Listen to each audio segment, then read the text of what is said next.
What if I told you the New York Knicks and the Detroit Pistons may have been celebrating in the East a little too early because Jayson Tatum is back on 5-on-5 conditioning, and if he's anywhere close to being himself this season, the East is not safe. Charania just dropped an update on Jayson Tatum's rehab, and I'm telling you right now, this could change everything. We're going to get to all and more right after this.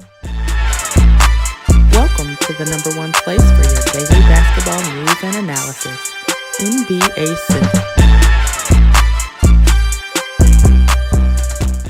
What's going on, basketball fans? Welcome to another episode of NBA Central, your number one spot for everything basketball related. I'm the host there, Haize, but more importantly, you guys can follow the channel at NBA Central Pod on every social media platform we happen to be in. With that said, let's go ahead and get into this content for today. And this one just came down from Charania that Jayson Tatum has made it clear to people around him that he wants to come back as close to Jayson Tatum as possible. Not a shell of himself, not a lesser percentage of himself. And with him starting controlled 5-on-5 scrimmages with coaches, he has aggressively attacked his rehab at every turn. There's more boxes for Jayson Tatum to check. There's more phases in his rehab. He's got practice. He got to go to practices with the team. Here's what I'll say on this one, right? Now, Brad Stevens, and for everybody that's talked about it from the Celtics, has all said the same thing, that Jayson Tatum has a way to go. But make no mistake about it. If Jayson Tatum comes back this season with them already making a trade for Nikola Vucevic, who already got a double-double for that team as well, the East is not safe. Now, I think that the Detroit Pistons have done a great job in the East. They're so good offensively, so good defensively. And when you look at teams, and when you look at teams that have a legitimate chance to usually win the title, you like them to be top 8 in offense and defense. And the Detroit Pistons are very well in that pathway, right? The pick and roll between Jayson Tatum and Jalen Duren has turned into an absolute weapon. They have Duncan Robinson and now Kevin Huerter, even though Kevin Huerter isn't necessarily in the best shooting season of his career, but he's already shown what he can be as well, over the season with passing and other things like that. But the thing that is the Achilles heel of the Detroit Pistons as well is their offense. Like their offense, now they're in the stretch right now of going 4-1. They have the third best offense over that stretch, and actually over the last 10 games have the third best offense. So they've already started making steps to get over that hump, and that's going to be big for them in their chances to come out of the East. And I think that's a big thing. They're a young team. They're led by Cade Cunningham, who again a outside MVP candidate for stuff like that. But the Boston Celtics on the season so far, they are the second best offense in the league and the 10th best defense in the league, and that is without Jayson Tatum. They, of course, added Nikola Vucevic, who isn't going to do much defensively for that team, but I think they have a defensive system good enough around them that if you add Jayson Tatum to that as well, this team already with the Boston Celtics tied with the New York Knicks for the second best record in the Eastern Conference. The thing that makes the Celtics, I think, so dangerous, if you go and look around the Eastern Conference year by year, the point differential that teams win by usually kind of can predict how teams finish. The Boston Celtics have the second best point differential in the entirety of the Eastern Conference and third best in the entirety of the league.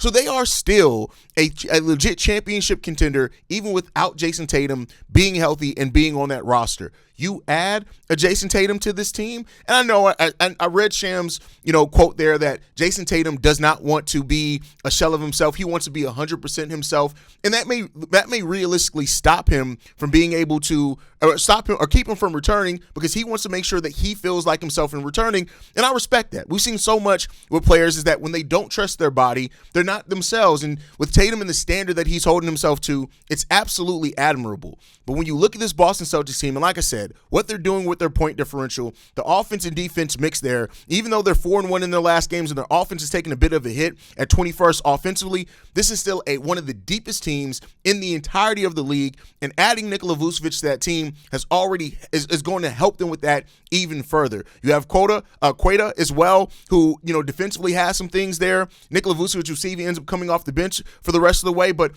as long as Derek White, Peyton Pritchard, Jaylen Brown are all healthy, that team already has a shot. They've now added some things to it as well. Their depth has been legitimate. Do not overlook this Boston Celtics team is all I'm saying.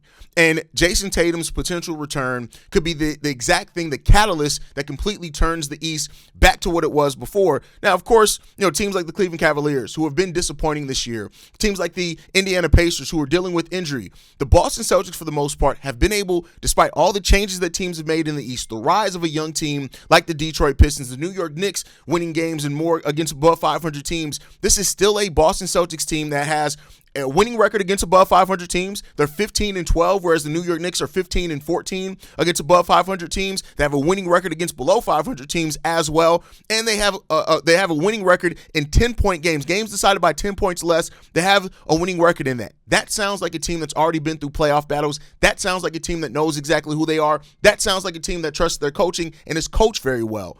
All these things coming together for the Boston Celtics at the right time, and if Jayson Tatum can get a month or more of getting ready before the playoffs start back, I think that this is a team that can absolutely still win the Eastern Conference. Now, can they get over the Oklahoma City Thunder in the West? Can they get over the Denver Nuggets in the West? Can they do those things? That remains to be seen, right? But when you look at it, to get to the finals, you have to beat your own conference first. And this is a team that I really do think can do that. When you look at their division record, when you look at everything, there's just no doubt about it. This is still a very deep, a well-coached, and a talented Boston Celtics team. And if Jayson Tatum is truly making his return back to this team and the trade for Nikola Vucevic ends up working out for them to get them another person that can get some buckets for them, and he can play off, some of their other creators and hit the three-point shot like he has done at times in Chicago, I'm not saying that I'm predicting them to win, because first you'd have to see, and there is always that concern that with Jayson Tatum returning in the middle of the season, maybe he actually disrupts the balance that they've built here, and that's always a chance. And in no way am I saying this to knock the Detroit Pistons.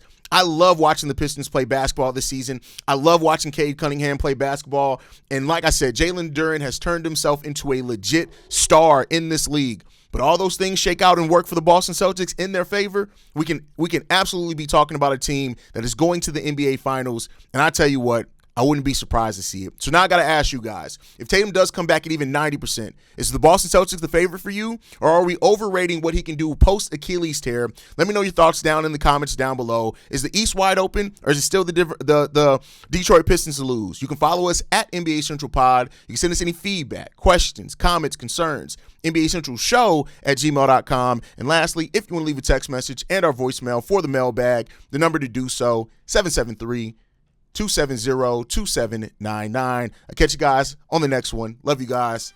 Peace. This has been a presentation of the Breaks Media.